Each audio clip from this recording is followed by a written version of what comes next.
Hello, everyone. I'm going to get right into it. This is a talk about Elm, which is a delightful language for building reliable web apps. It compiles to JavaScript, so when you write Elm, you start with a bunch of Elm files, you feed them to the compiler, and what comes out the other end is a single JavaScript file that is ready to run in any modern web browser.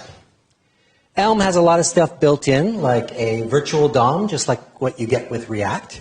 It has state management with a time-traveling debugger, just like what you get with Redux. All data values in Elm are immutable, like you get with something like immutable.js in the JavaScript ecosystem. And it has a strong type system built in, so you don't have to add something like TypeScript or Flow to your JavaScript to get types. It is also, apart from these features, a relentlessly simple language. In fact, every new release of Elm is famously removing syntax from the language, making it a simpler language that is even easier to learn. So I like to think of it as JavaScript, the good parts, but maybe for this audience, you could say that it's the functional programming parts. So you take all of this stuff that JavaScript developers use on a daily basis and smoosh them together, and what comes out the other end is Elm. That was a web standards joke. Just gauging the room. This is what an Elm program looks like. This is a complete Elm program from beginning to end. This is all you have to write.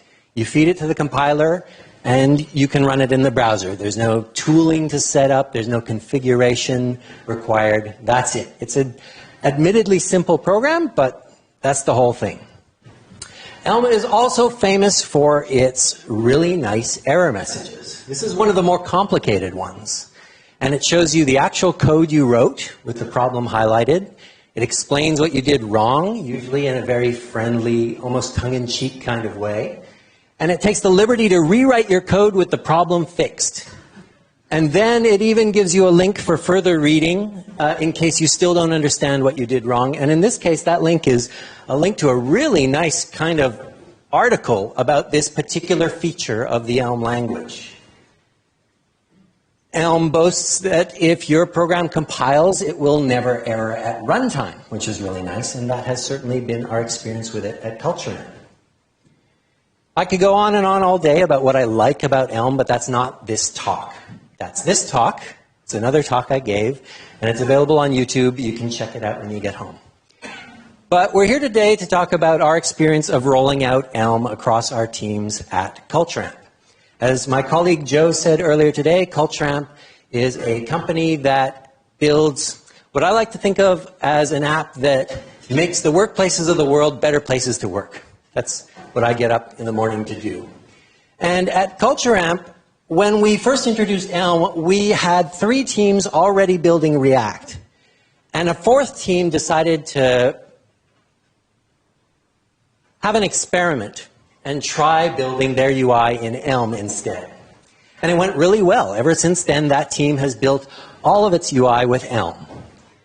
And our journey with Elm has come a fair way. Our React codebase continues to grow, but if I plot our growing Elm codebase in front of it in significant lines of code, you can see they're growing at very roughly the same rate. So that today, a new piece of front-end code at CultureAmp, there's about a 50-50 chance that it's written in Elm or JavaScript. We are now at, as of yesterday, 45,768 significant lines of Elm code, which I am taking the liberty of calling at scale. Disagree with me if you like. And today I'm going to share 3 surprises and 3 pain points we have felt in our nearly 2 years of writing Elm in production on a commercial product. So let's dive in. The first one, CSS modules in Elm. For the longest time, whenever I would introduce someone to Elm, the first question I would get back would be, well, how do you do CSS in that? And of course, the answer doesn't have to be that complicated. You can still write CSS the old-fashioned way with your CSS file on the left there, and then you write your Elm view function on the right where you mention the CSS classes that you've written in your style sheet. As long as your web page links that CSS file, the styles will apply to your views at runtime. This is rarely a satisfactory answer, though, because what people are actually asking is, how do I manage selector scope in Elm? How do I write styles that will apply only to the part of my UI that I intended to be styling and not to anything else, and that won't clash with each other by accident?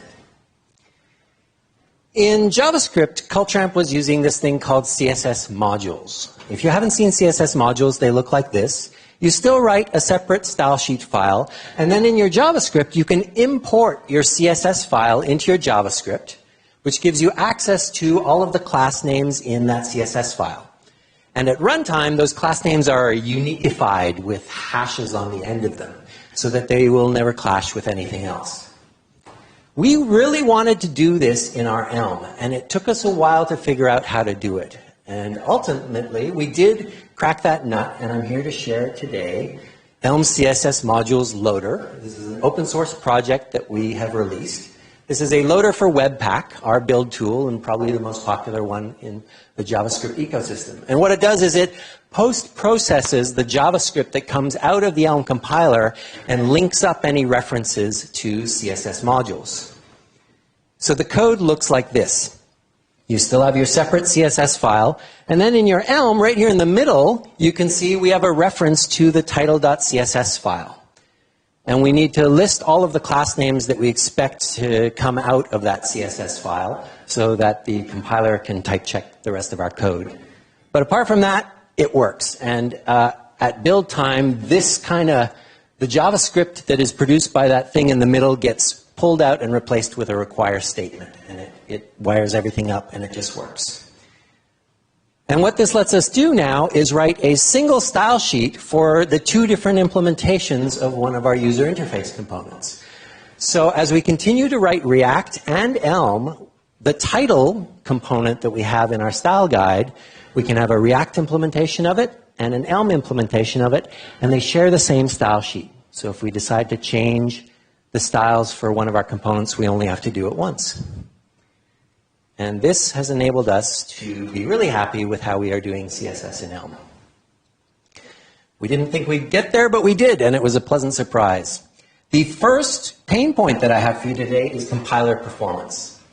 So we really enjoy writing our Elm, and the more we write, the more we start to find that the compiler slows down a bit. Our largest Elm app at the moment is north of 300 modules, and it takes about 60 seconds to compile from scratch. This is about an order of magnitude slower than an equivalent JavaScript program of the same module count. The good news is that you rarely do a from-scratch compilation in development when you're working with Elm, because the Elm compiler has really great on-disk caching that preserves the outputs of previous compilations. So our incremental builds are mostly still fast, but sometimes they aren't fast, and it depends on where in your dependency tree that you're working. So if you modify the root module of your app, this compilation is going to be really fast because all of the cached output from all those other modules is still valid, and the compiler reuses it and just has to do the compilation of your root module. But if you modify a module like this one, then this is going to take a little longer to run because the output of this module impacts these other modules, and the Elm compiler has to recompile all of them. And every once in a while, you have to change a module like types.elm, which contains the types that are used all over the place in your app. And when you modify that file, you are in for a cup of coffee, which sometimes isn't so bad. The good news here is that just last Tuesday, Elm 19 was released, and I had to rewrite this whole talk. But it is good news apart from that, because the Elm 19 compiler has been completely rewritten with performance at the forefront, and it has been a breathtaking improvement.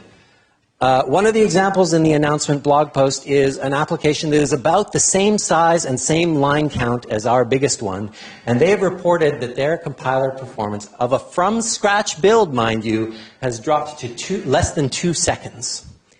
So we are very excited about upgrading to Elm 19 at CultureAmp, and that's what I'm going to get started on doing as soon as I get back from this conference.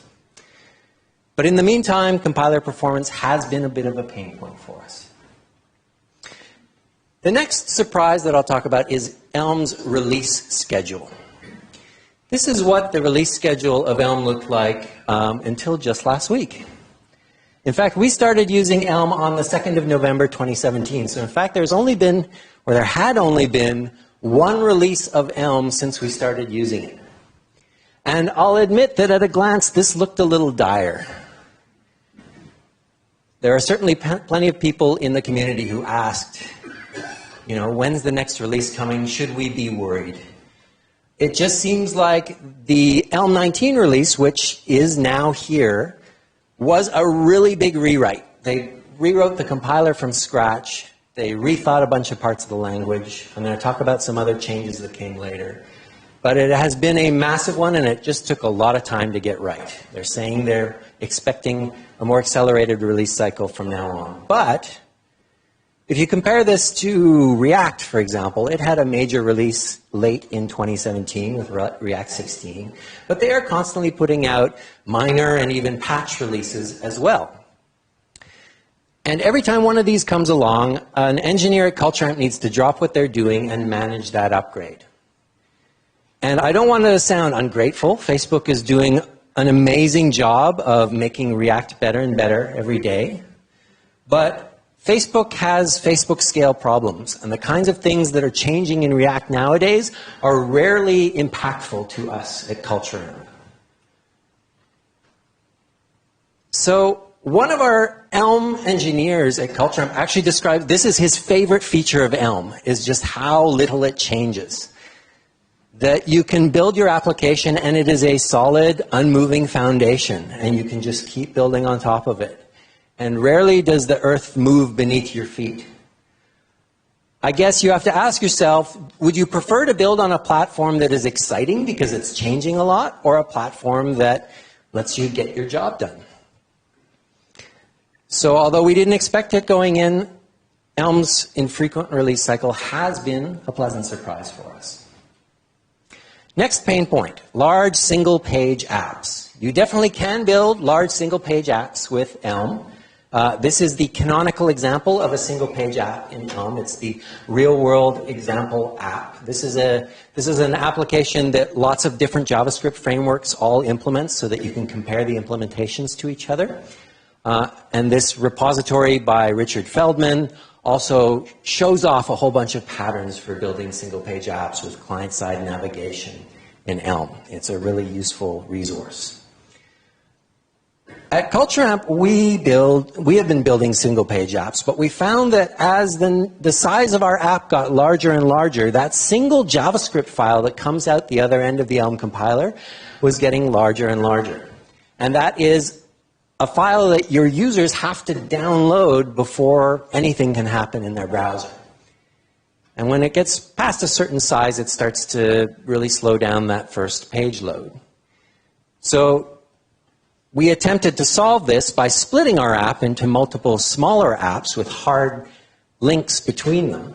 But the problem with that is that the Elm compiler builds a full copy of its runtime and all of your dependencies into each of those JavaScript bundles. So although the JavaScript bundles are a bit smaller, your users are downloading and re-downloading basically a copy of Elm and its core libraries as they move around your app. In order to solve this problem, Elm would need some additional features.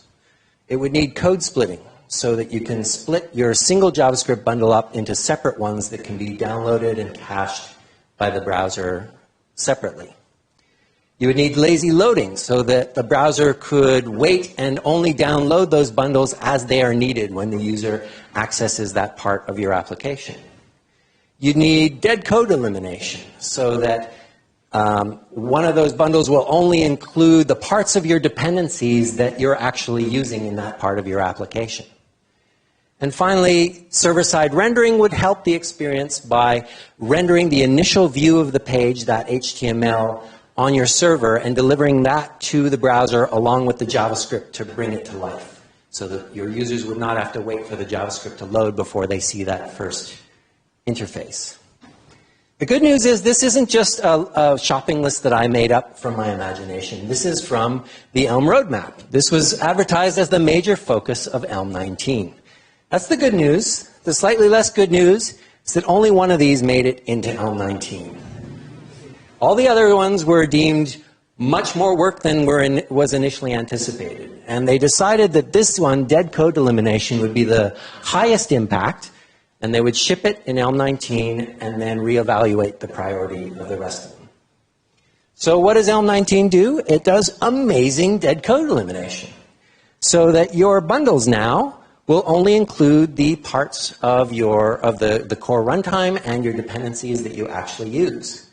And it does such a good job of this. It's not, in JavaScript, it is common to do dead code elimination, or what is often called tree shaking, at the module level. It will only, your build tool will only build in the modules that you actually import from. Because all Elm data is immutable and all Elm functions are pure, the Elm compiler is able to do a much better job at automatic dead code elimination with no additional configuration from you. And it is able to dead code eliminate at the function level. So if you import a gigantic library and then only use one function from it, only that function is making it into your output.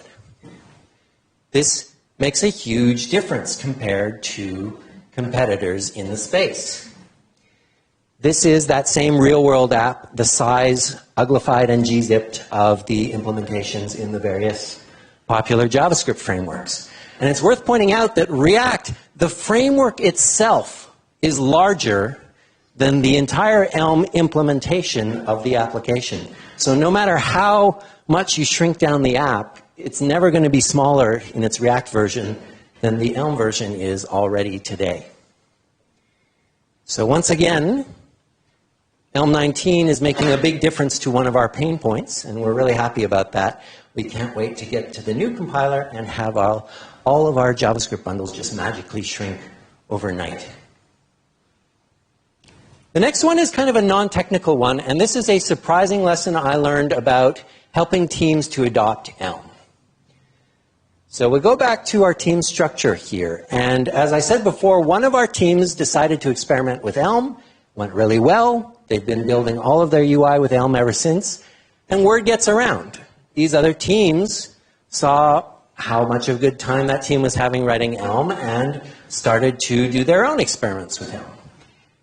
And so word has spread, and we are now about doing 50-50 Elm and React at Culture now.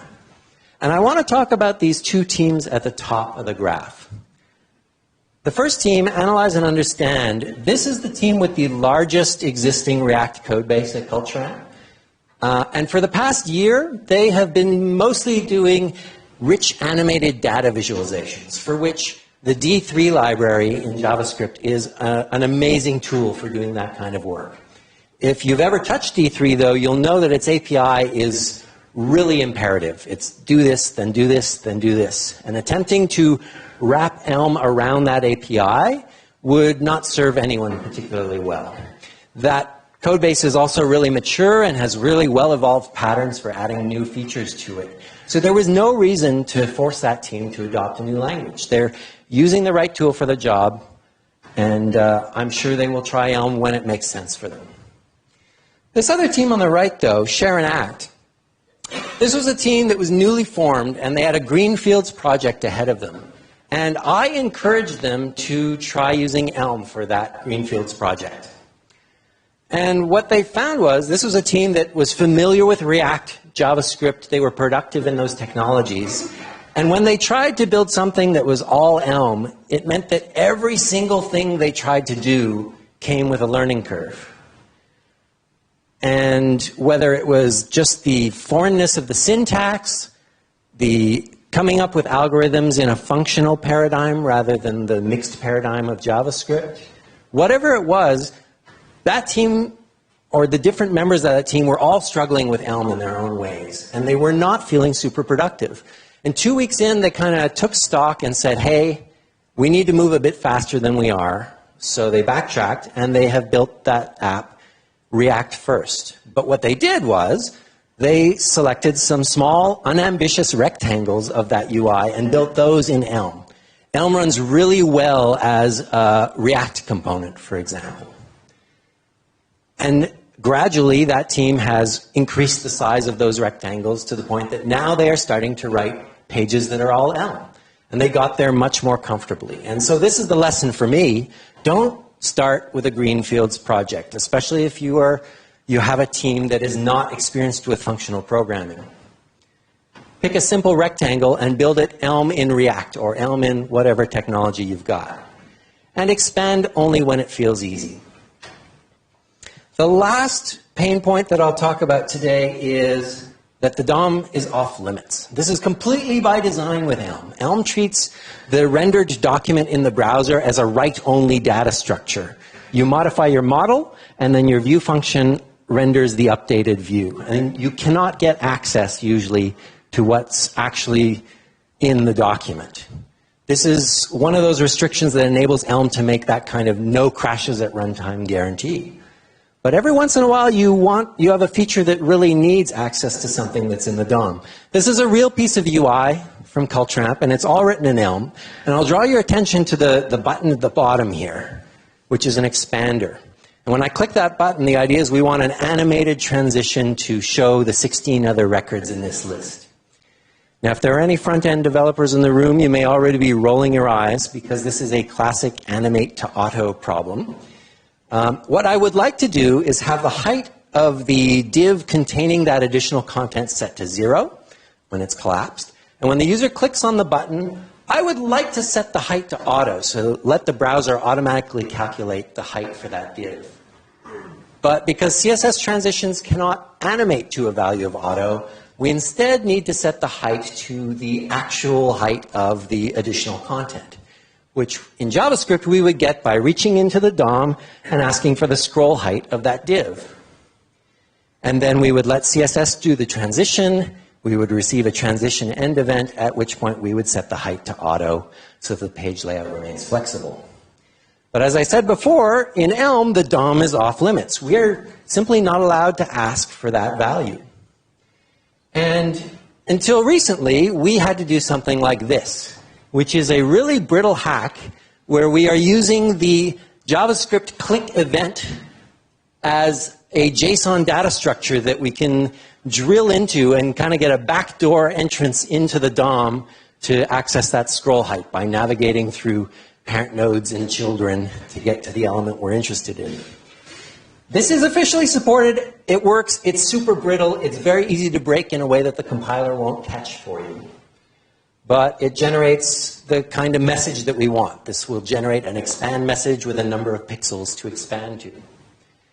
Once again, Elm 19 is here to save our bacon because there is a brand new feature, a new API in Elm 19 for getting dimensions out of the document. So we can now call the browser.getElement function, the browser.dom.getElement function, and ask for the dimensions of an element with a particular ID. You don't just get its height and width, you get all sorts of information about the page, the current viewport, the position of the element within that viewport. You get this really rich data structure back that you can then handle in your Elm app. Some of these features take a little longer to come to Elm because they work out really nice ways to do it with pure functions, with managed effects, that preserve the guarantees of no crashes at runtime that Elm gives you. But until we can port to Elm 19, these kind of problems are a bit of a pain to solve because, by and large, the DOM is off limits. So those are our surprises and pain points, and I promise you it is a complete coincidence that all three of these were solved by Elm 19 on Tuesday last week. You can go and see the previous version of this talk from 3 months ago where I gave this exact same list and complained about these three things, but all three of them were fixed less than a week ago. So we've got some work to do to port to Elm 19 at CultureAmp, but we couldn't be happier with where Elm is taking us. Thank you.